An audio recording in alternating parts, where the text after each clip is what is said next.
Okay, hello my friends, and all who will look at YouTube. And I am introducing, this is our friend there in Umea, Lars Göran, police inspector, like på svenska in Swedish.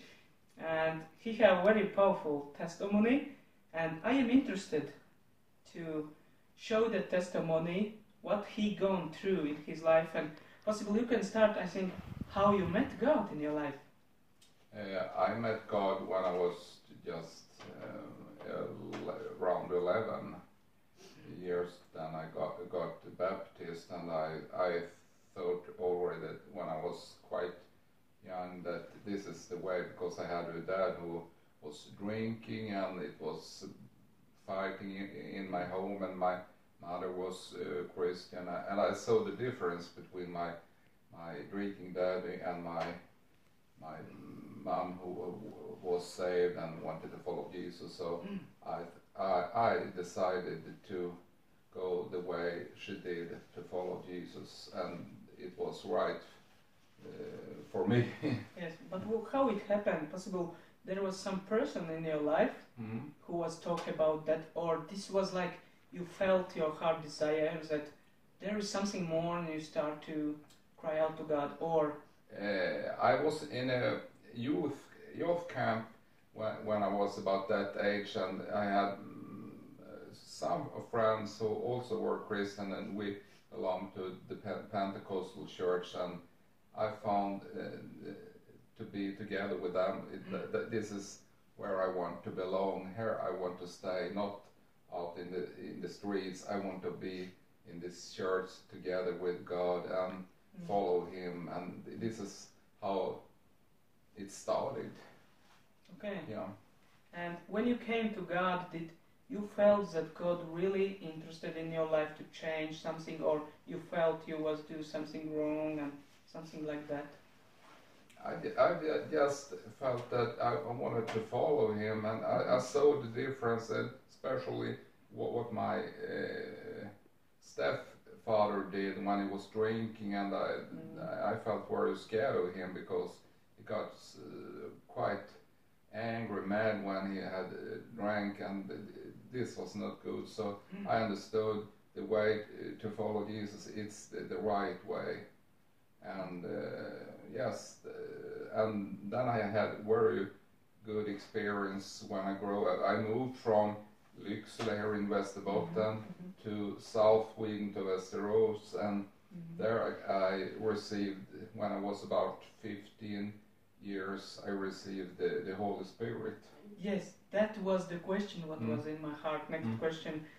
Can you tell a little bit experience about, I know that you are a prayer person, you pray much, I saw that earlier years and past, and that time while we are in Umea, and I want that you say some word about if you have that experience about Holy Spirit baptism or His fire, His presence, and few words about why prayer is so important in our lives, like in God's children's lives. Yeah, I already when I was about this year, I learned from my mother's mother. She was a real prayer, and I was together with her, and she learned me how important it is to pray, to take time for God, and so on. And I sat many times together with this old woman, and she taught me so much. She was a really good prayer, and I got to sit around with her. It was a special feeling. She learned me so much about to pray, and then I moved to Västerås together with my mother, and they got divorced because of my dad's drinking, and I felt I want more. I heard about the Holy Spirit in Lycksele, in the Pentecostal church, and then I went to one of the churches in Västerås. They had a pastor, and they talked about the Holy Spirit, and on that service I had a little word who came to me, and I felt really happiness about the Holy Spirit. But when I really started to talk, it was when I came home to our apartment, moment when I was laying down in the bed, and the words came through me, and I felt so big love. I wanted to grab all of the world in me, and this is what I needed. It was the right time for me, because what I gone through when I grew up in Lycksele. So this gave me power to what I had to go through later on. But this was very important for me, and it gave me so much and support. I was quite not what would say. I was not used to speak loud and so, and we were together in the house praying, and it was very difficult for me to pray loud in the group. And so I started to pray in tongues, and then the Swedish words came, and when I had this experience, it opened the doors for me to pray in small groups, and then in bigger groups, and then I learned to speak in churches around Sweden and other places. Why is it so important to pray for you? Why it's so important in your experience? For me, the prayer it's to change the place where you live, to make move, to go through what I would say what the devil does in territories, to fight against him, and to have the spiritual equipment. That's why prayer is important. It's to fight so people can come to him and win them for Christ. And do you think that Holy Spirit baptism, or baptism in Holy Spirit, is about to love, to have that power to love, to forgive, to walk in His Spirit, and to do what we can't do, or what is your experience? It's necessary, and that's what Jesus says to when He left His disciple. When I leave you, I will give you something more. I will give you the Holy Spirit, and this is why it's so necessary, important to have the Holy Spirit, because we get powerful, and we can listen to how God will lead us every day. So we are not in the flesh, we are in the Spirit. We can be led by Him, but because if we go by our own, we can go wrong. But if we are in the Spirit, He will lead us exactly the way His purpose is with our life. Yes. He has a purpose for all of people who want to follow Him, but mostly, and that's the same with Christians. They go their own way.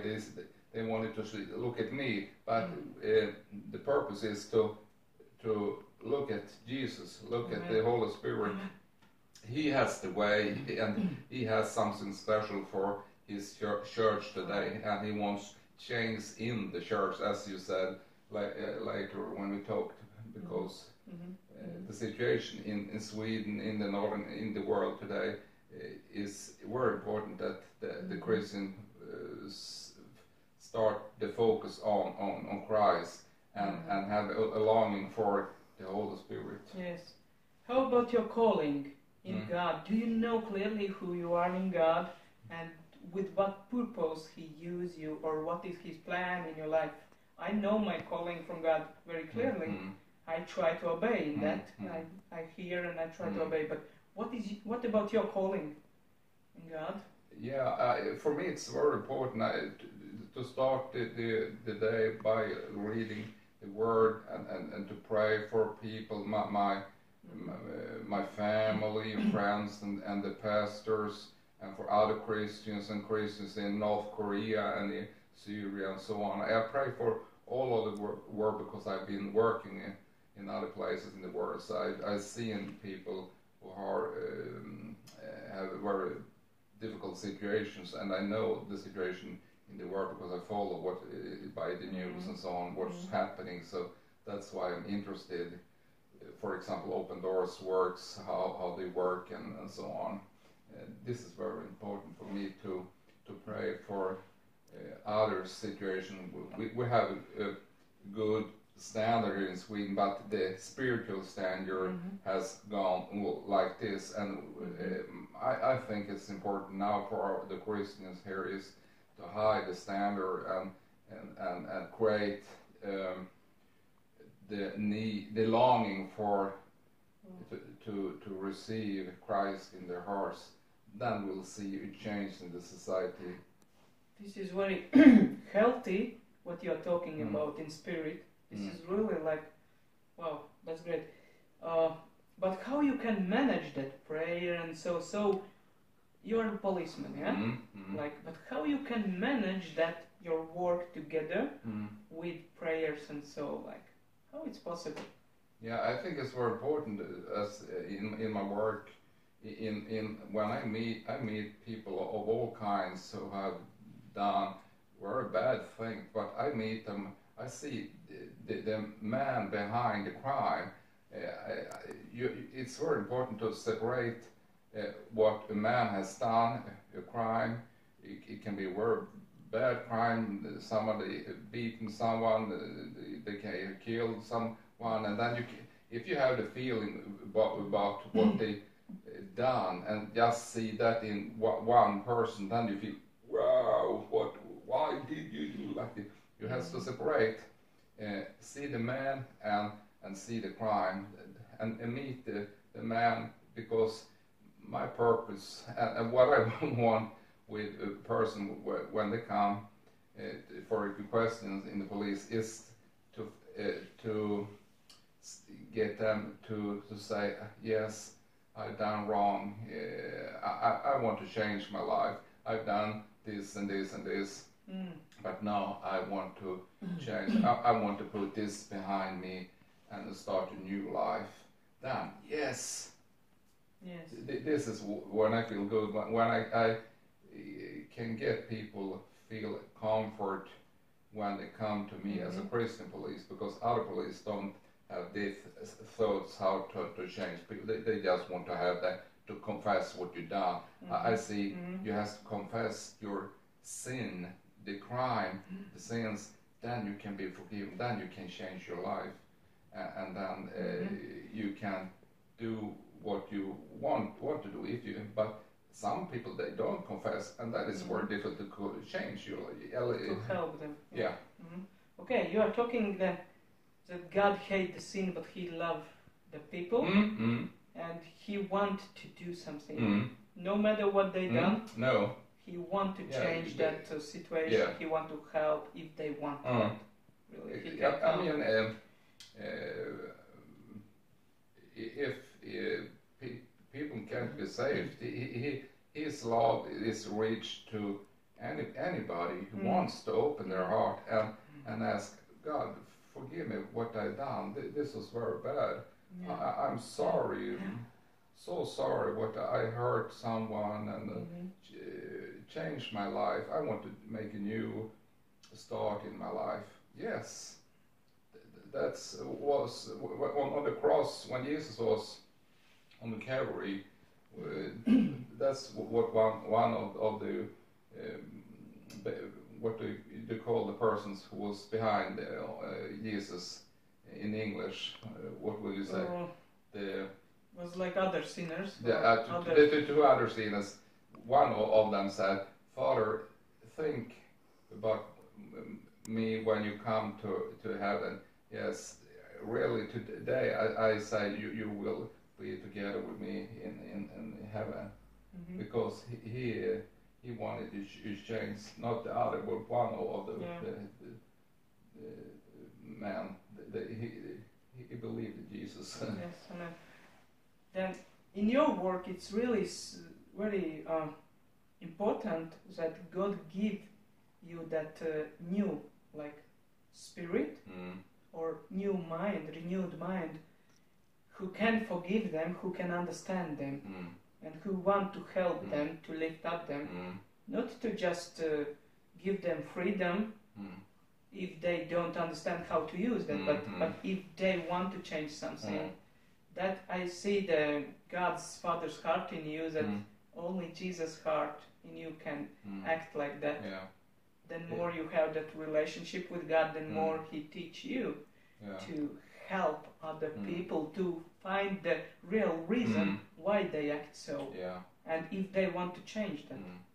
Yes. Yeah, I think that's very important, and what God has given in me to me to say to people I meet that they can have a change, but that's up to you if you want to do a change. And then I can also tell about what has happened in my life when two of these Umea guys tried to kill me, and my feelings against them, and I can in my story tell that, wow, don't you hate him? No, I don't. I see the man. I hate the crime what he did, but I see the person behind the crime. Oh,